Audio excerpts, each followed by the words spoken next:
All right, let's talk about something every new property owner runs into. Bills. You expect them, right? But what happens when a bill for maintenance fees shows up before you even have your keys? Today, we are digging into the Strata Management Act to find out when they can really start collecting your money. And trust me, the answer might surprise you.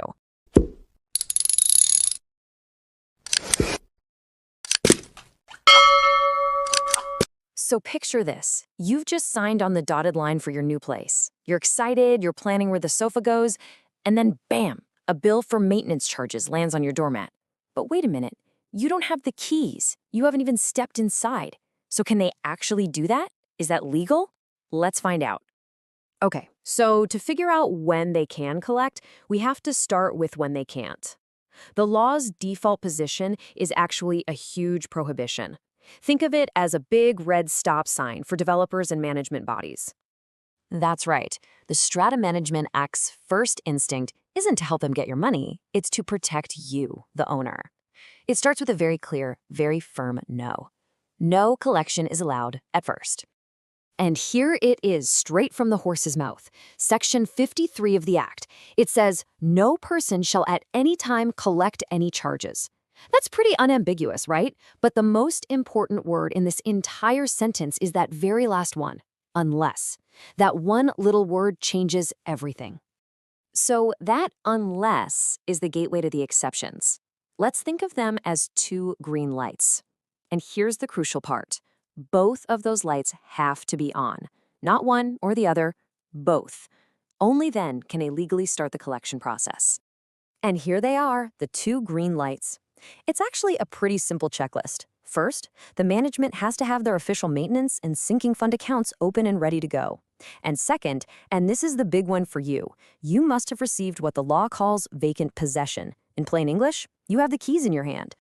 Now, as you know, the law is rarely that simple. There's always a what if, right?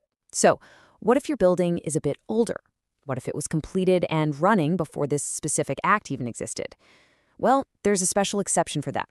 You know, the law gets that you can't just flip a switch and change how things have been done for years. So for these older developments that already had a system for collecting fees, Section 53 creates a little bit of a transitional period to avoid total chaos. So let's look at this side by side because it makes it super clear. For any new development, the rule is ironclad. Official accounts have to be open and you need your keys. Simple. For those older pre-act buildings, if the developer was already collecting fees, they were allowed to keep doing so, but only for a limited time, until the new management system was fully in place. Okay, so what happens if a company just ignores all this and tries to bill you early anyway? Well, this isn't some friendly guideline they can just choose to ignore. The law has very, very sharp teeth when it comes to this. Just take a look at that number for a second. 250,000 ringgit. That's a lot of money. Yep, that's the maximum fine for anyone who breaks these collection rules.